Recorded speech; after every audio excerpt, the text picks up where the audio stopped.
Jemaat yang diberkati Tuhan, kalau kita membaca pasal yang pertama ini mengisahkan perjalanan bangsa Israel pulang ke kampung halaman mereka di Yerusalem. Kalau kita tarik ke belakang, kerajaan Israel terpecah menjadi dua bagian, bagian utara dan selatan. Bagian utara itu kerajaan Israel, sedangkan bagian selatan itu kerajaan Yehuda. Kerajaan Israel jatuh ke tangan Asyur, sedangkan Yehuda jatuh ke Babel. Pertanyaannya bagi kita, mengapa bangsa ini bisa jatuh ke tangan bangsa yang tidak mengenal Tuhan? Padahal bangsa Israel yang ketemu semua tahu adalah umat pilihan Tuhan, umat kesayangan Tuhan. Apa yang menyebabkan sehingga mereka bisa dibuang oleh Tuhan?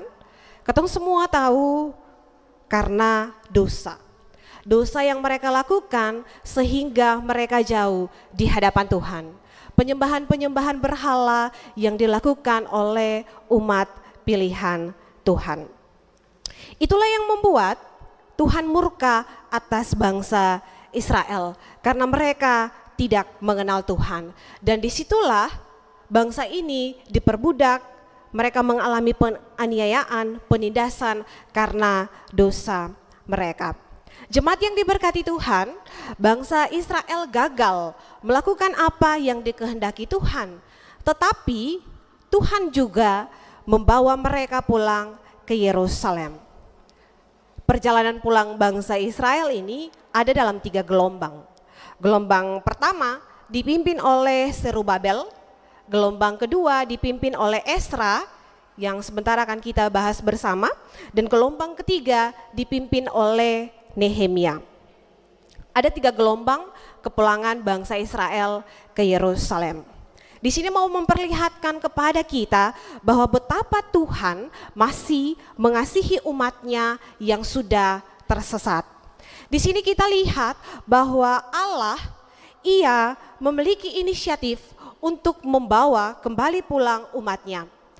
Kita melihat dengan jelas bahwa ini bukanlah usaha atau kekuatan kepintaran daripada bangsa Israel. Tetapi pada ayat 1, ketika kita bacakan bahwa Tuhan sendirilah yang menggerakkan hati Raja Kores. Di sini juga mau menunjukkan bahwa Allah lah yang memulai dan meneruskan setiap pekerjaannya. Jemaat yang diberkati Tuhan, siapa itu Raja Kores? Raja Kores adalah raja yang tidak mengenal Tuhan. Dia itu menganut paham Zoroaster yang percaya pada dewa pencipta dan penegakan kebenaran. Tetapi dewa-dewa yang dia sembah itu bukanlah dewa yang maha tahu, bukan dewa yang maha kuasa. Sebab tidak ada dewa apapun, tidak ada apa-apanya siapapun di dunia ini selain Allah. Namun kenapa penyelamatan bangsa Israel Tuhan pakai lewat orang yang tidak mengenal Tuhan? Jemaat yang diberkati Tuhan, pada bagian pertama ini mau menunjukkan kepada kita bahwa Tuhan bisa memakai siapa saja untuk memberkati kehidupan Bapak Ibu Saudara-saudari jemaat dan juga kehidupan beta. Karena Tuhan mempunyai 1000 cara untuk menolong kita. Tuhan tidak mengenal siapapun dia, dari latar belakang seperti apa, tetapi ketika Tuhan sudah mengutus orang itu untuk menolong dan menyelamatkan bangsa Israel, bahkan setiap kehidupan kita, maka Tuhan kalau mau pakai saja, sing pakai pilih-pilih. Jemaat yang diberkati Tuhan, yang berikut, gagasan untuk mendirikan rumah Tuhan tidak hanya tentang bait suci, tidak hanya tentang kota dan tembok Yerusalem, melainkan tentang keseluruhan hidup Israel. Rumah Tuhan di Yerusalem melambangkan pusat spiritual dan keagamaan mereka, sehingga mereka harus membangun kembali bait suci di Yerusalem. Itu menandakan hubungan mereka dengan Tuhan kembali menyatu. Dan itu juga mau menandakan hubungan keagamaan mereka kembali dibangun bersama dengan Tuhan. Karena itu pembangunan rumah Tuhan itu melambangkan pemulihan hubungan mereka dengan Tuhan sekaligus identitas keagamaan mereka. Dalam Esra 1 menggambarkan bahwa dalam pembangunan yang dilakukan itu ada banyak sekali hambatan, ada banyak sekali tantangan, bahkan ketakutan-ketakutan yang dirasakan oleh bangsa Israel. Karena mereka takut jangan sampai sudah dibangun lagi, kemudian bangsa lain datang untuk merobohkan kembali bait suci. Namun di dalam kebenaran firman Tuhan mau menyampaikan kepada bangsa Israel dan juga kita diminta untuk jangan takut, jangan cemas, jangan resah. Hadapi semuanya dalam iman dan pengharapan bahwa Allah turut bekerja menyertai dan menyelamatkan kehidupan kita. Di sekeliling kita akan ada banyak musuh, lawan, atau orang-orang yang membenci dan mau menghambat kehidupan kita. Tetapi jangan sekali-kali kita meninggalkan Tuhan. Jangan tinggalkan pekerjaan-pekerjaan yang memuliakan Tuhan. Jangan tinggalkan segala sesuatu yang berpihak pada kehidupan. Jangan tinggalkan kebenaran dan juga keadilan. Jika seorang pekerja, dia bekerja dengan rajin, hayatilah itu sebagai sebuah proyek besar dari Tuhan yang harus dilakukan dengan baik. Jika seorang suami, istri, dan anak melakukan sesuatu yang menghadirkan sukacita bagi orang lain, itulah proyek besar yang sementara Tuhan percayakan di tengah-tengah kehidupan rumah tangga Bapak Ibu Saudara-saudari. Itulah proyek besar yang dipercayakan dalam kehidupan kita. Dan jika umat Tuhan telah meminta kesediaan seseorang untuk menjadi calon penatua atau diaken, ingatlah bahwa itu proyek besar yang sementara dirancang Tuhan bagi kehidupan kita.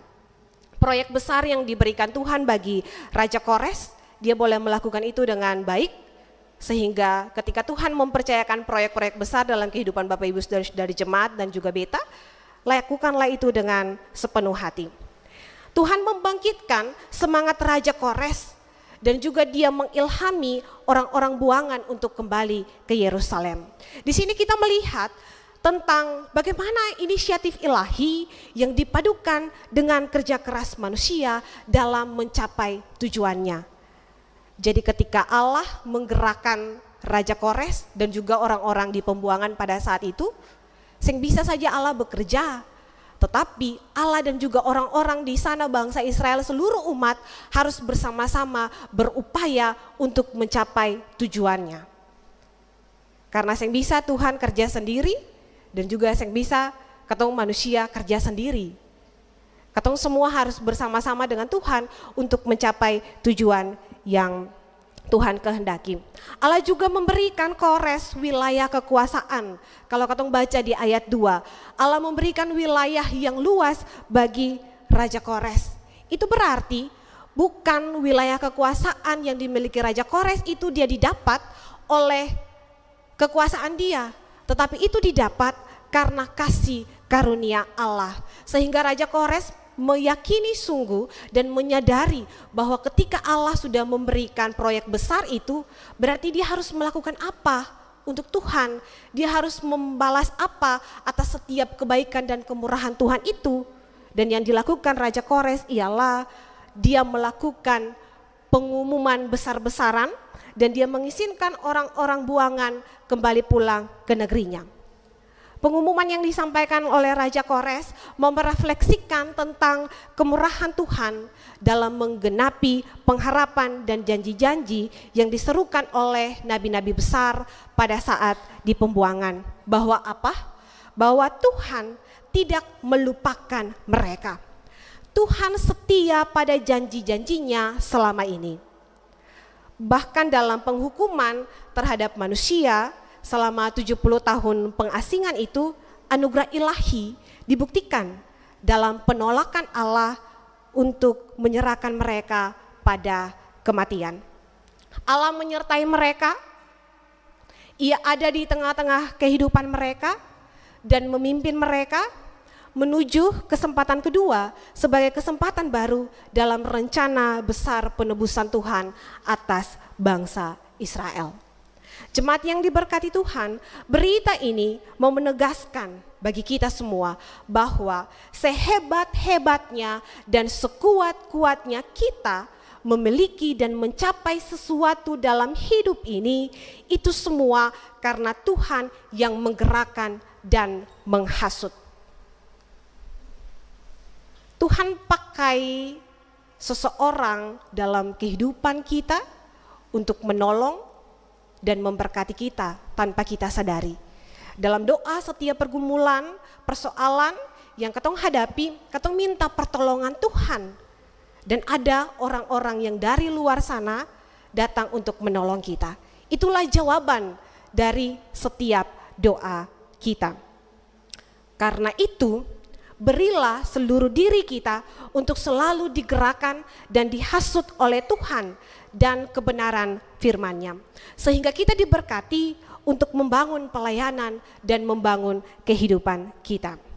Jika kita ingin membangun pelayanan, pekerjaan dan pengabdian, pribadi dan rumah tangga, janganlah mengikuti hasrat dan kemauan sempit kita, tetapi biarlah Tuhan yang menggerakkan dan menghasut kita dengan kuasa dan firman-Nya, supaya semua karya pembangunan yang hendak kita lakukan, semua itu berkenan kepada Tuhan.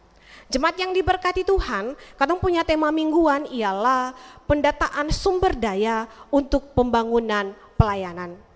Dalam pembangunan pelayanan, kita harus percaya bahwa seluruh umat, seluruh kehidupan kita dalam berbagai keberadaan dan kapasitasnya adalah sumber daya pembangunan pelayanan yang sangat penting dan harus didayagunakan dengan sebaik mungkin. Kita juga harus percaya bahwa seluruh umat Tuhan dan alam semesta yang dikaruniai Tuhan ini memiliki berbagai macam potensi, model, karunia, talenta, karunia dan sumber daya yang berlimpah. Dan sumber daya yang berlimpah itu tidak hanya dipakai untuk kehidupan pribadi dan juga kehidupan keluarga, melainkan harus disalurkan sebagai berkat untuk dinikmati oleh banyak orang. Dan bagi Bapak Ibu Saudara-saudari jemaat, bagi mereka yang ingin berbagi berkat dalam karya pembangunan pelayanan, kita dipanggil untuk berbagi dalam spirit kemurahan hati, berbagi dengan sepenuh cinta kasih, berbagi dengan sukacita, berbagi dengan sukarela dan sepenuh hati. Sehingga pembangunan pelayanan yang terus dilakukan oleh gereja ini yang sudah berusia ke-89 tahun akan terus membutuhkan kita semua, Bapak Ibu Saudara-saudari jemaat, bahkan beta, untuk menjadi sumber potensi itu dalam membangun katong punya pelayanan-pelayanan bergereja lewat karunia dan talenta yang telah Tuhan berikan. Sama seperti Allah menggerakkan semangat Raja Kores, maka sekarang biarkanlah Allah yang menggerakkan hati kita. Biarkanlah Allah yang menggerakkan hati Bapak Ibu Saudara-saudari jemaat dan kita semua untuk tetap semangat membangun pelayanan-pelayanan bergereja yang berdasarkan pada kasih dan takut pada Tuhan. Tuhan Yesus memberkati kehidupan kita semua. Amin.